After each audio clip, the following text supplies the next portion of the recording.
La parole est à Jacques-Bernard Magner pour le groupe socialiste et républicain. Vous avez la parole. Monsieur le Président, Monsieur le Premier ministre, Mesdames et Messieurs les ministres, mes chers collègues. Monsieur le ministre de l'Éducation nationale, je souhaite vous interroger, dans le prolongement de la question de ma collègue, sur la mise en œuvre des premières épreuves communes de contrôle continu, dites E3C, principale innovation de la réforme du baccalauréat. Ces épreuves, qui compteront pour 30% dans la note finale du baccalauréat, se déroulent actuellement en classe de première. Cette version hybride entre contrôle continu et examen terminal est dénoncée tant par les enseignants que les chefs d'établissement, les lycéens et leurs parents. Elle est vécue comme constitutive de rupture d'égalité entre les élèves, les mettant en insécurité, cela a été dit, et aboutissant de fait à des bacs locaux. Ainsi, le baccalauréat n'aurait plus ce statut d'examen national qu'il a toujours été depuis 2 siècles. D'ailleurs, selon les membres du comité de suivi du nouveau bac, les E3C seraient, je les cite, contraires à l'esprit de simplification de la réforme du bac et des ajustements doivent être proposés. À plusieurs reprises, Monsieur le ministre, ici, nous vous avons alerté sur les difficultés qu'engendrerait toute précipitation dans l'application de votre réforme.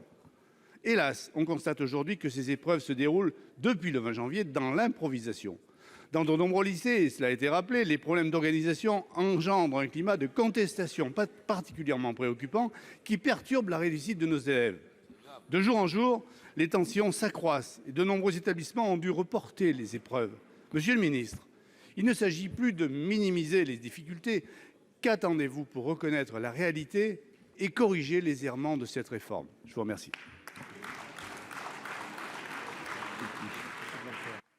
Monsieur le ministre de l'Éducation nationale. Monsieur le Président, Mesdames et Messieurs les sénateurs, Monsieur le sénateur Magner, nous avons eu aussi toujours au cours de la commission toute une série d'explications. Il y a une série de réponses que en réalité vous avez. Vous savez très bien pourquoi existe le contrôle continu. Ce contrôle continu, encore une fois, il était prôné par les acteurs auxquels vous avez fait référence. Et ne brouillons pas le message. S'il y a un contrôle continu, c'est pour qu'il y ait plus d'approfondissement, pour qu'il n'y ait pas de bachotage, pour qu'il y ait plus d'égalité, parce qu'aujourd'hui, il y a des inégalités que de la situation précédente. Et comme d'habitude, l'immobilisme serait synonyme d'accroissement des inégalités.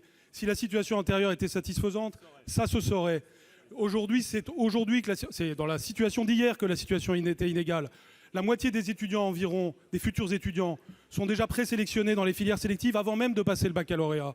Et ils le sont parfois en fonction de leurs établissements ou de notes qui sont beaucoup plus hétérogènes et beaucoup moins objectivées que le système actuel. Aujourd'hui, dans l'enseignement supérieur, les notes sont pour l'essentiel de contrôle continu. Est-ce que vous dites que d'une université à l'autre, il y a une inégalité? Non, c'est des diplômes nationaux. Au contraire, nous renforçons le baccalauréat par ce système. Et vous le savez parce que vous avez étudié le sujet. Il y a aussi, on dit, tout ceci est vertical et autoritaire. Mais c'est faux. Il y a un comité de suivi du baccalauréat. Vous l'avez vous-même mentionné. C'est moi-même, Madame la sénatrice aussi, disons-le, qui écoute justement ces organisations syndicales. Nous avons d'ailleurs fait des modifications sur d'autres sujets du baccalauréat, comme prévu. Nous en ferons d'autres. Il y a donc de l'écoute. Il n'y a aucune justification aux violences qui ont lieu aujourd'hui dans une petite minorité d'établissements qui défrayent la chronique parce que certains ont intérêt à créer du désordre pour dire que les choses ne sont pas préparées. Là où personne ne crée du désordre, ça se passe tout à fait normalement. Il y a plus d'1 million de copies qui sont numérisées. C'est une des autres innovations de cette formule.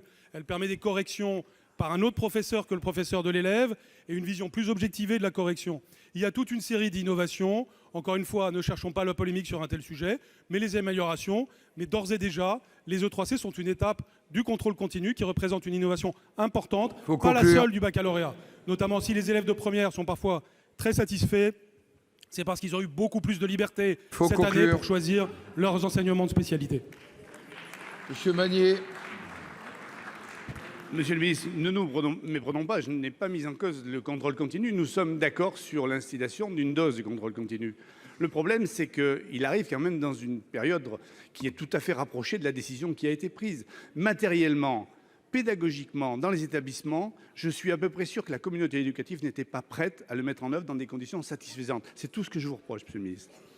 Merci. La parole est à notre collègue Jean-Louis Lagourgue pour le groupe Les Indépendants.